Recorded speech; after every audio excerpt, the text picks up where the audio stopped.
We all know that Invincible has added a lot of scenes in order to expand on the show. But what did they cut? In this video, I'll share 10-ish storylines that the comic leaned on, that the show pretty much said, yeah, I'm not adapting that. Just a disclaimer, we won't go past issue 65, as this is where we get into spoiler territory. Number 1, the bombing of students. The first story we see disappear from the show is basically 80% of issue 4. Students of Mark's high school have been going missing, and no one has any leads on who might be responsible. After a fight with the Flaxons, Mark and Omni-Man are flying over a mall and see somebody with a bomb on their chest, only for Mark to see that it's one of the students. Just like that, it clicks. Someone has been kidnapping kids and turning them into human bombs. Robot does some digging based on this info and notifies Adam, Eve, and Invincible that their teacher is a former weapons engineer, which leads them to confronting him. He denies nothing, and in fact has been waiting for them. He lets them know that bullies made his son commit suicide, which led to his divorce and losing his job. This is all about getting rid of those type of bullies. Since he has been caught, he eventually tries to end things by blowing himself up to take Mark and Eve out. But Mark scoops him up and throws him in the air so that he can blow up by himself. Number 2, the Guardians and Omniman were close. In the show, the Guardians and Omniman treat each other with some contempt. However, in the comics, they were actually close. They welcome Omni-Man with open arms. They helped train him in the superhero genre and even grew to be his friends. They even went to New Year's parties together. I'm actually bummed this happened. I would have sold their despair so much more if they were being betrayed by their best friend. Number 3, Adam, Eve, and William. In the show, William is gay from the get-go, but in the comics, his sexuality is revealed in issue 80. After Mark and his dad fight, Eve and William discover that they both know Mark is a superhero. A couple of weeks later, Eve goes to William's house to inform him about Mark's condition and that Mark is recovering. In order to celebrate the news that he's okay, William says they should get something to eat, only for them to start dating. It wasn't for long though, as Eve started dating William in hopes of having an excuse to spend more time with Mark outside the superhero stuff. I'm not mad this is gone, I'm just not a fan of characterization of Eve in this story. In the comics, before Black Samson gets his suit, he's told he needs to wait a couple of weeks before it is ready. However, someone steals the suit during that period, leading everyone to think Black Samson is a thief. During the Guardian's funeral, someone crashes the ceremony, and up in the air we see Black Samson's suit in the hands of his butler. In a fit of rage, he claims he should have been the one to end the Guardians' lives. Why, you ask? He wants revenge for the fact that the Guardians kicked Black Samson out of the group when he lost his powers. Not sure what they were supposed to do, but yeah, Omni-Man stops him and they eventually arrest the man. Number 5, Atlantis Wedding. In the show, the Atlanteans cancelled their wedding because it's no longer part of their customs. In a comic, Mark still has to go through with it. In a dress, by the way. The storyline was dropped here is the story of Leto, the Queen's advisor. As Mark is getting ready for the wedding, he speaks to Leto and discovers he has a crush on the Queen. So they come up with a plan for both of them to get what they want.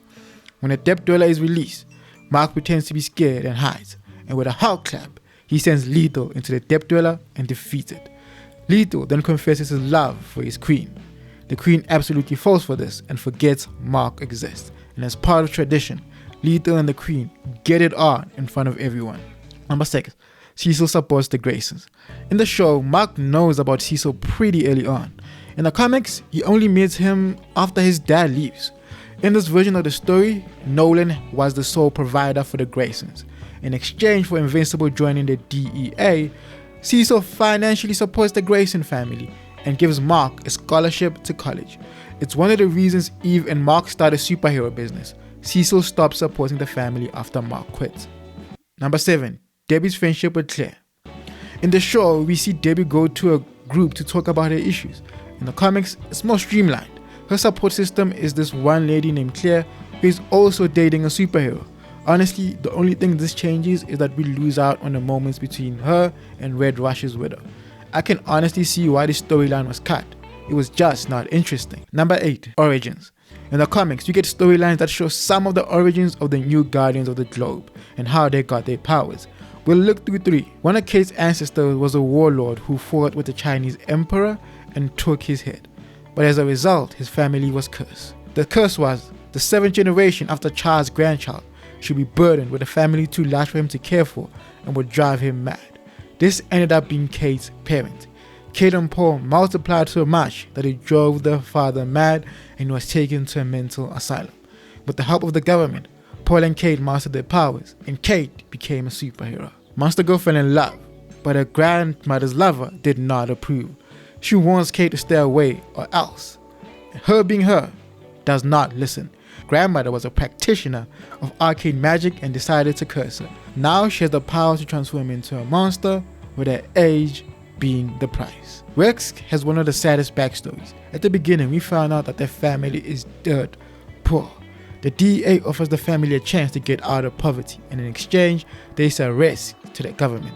They gave him training, experimented on him, and gave him the ability to make things he touched blow. But he eventually escaped.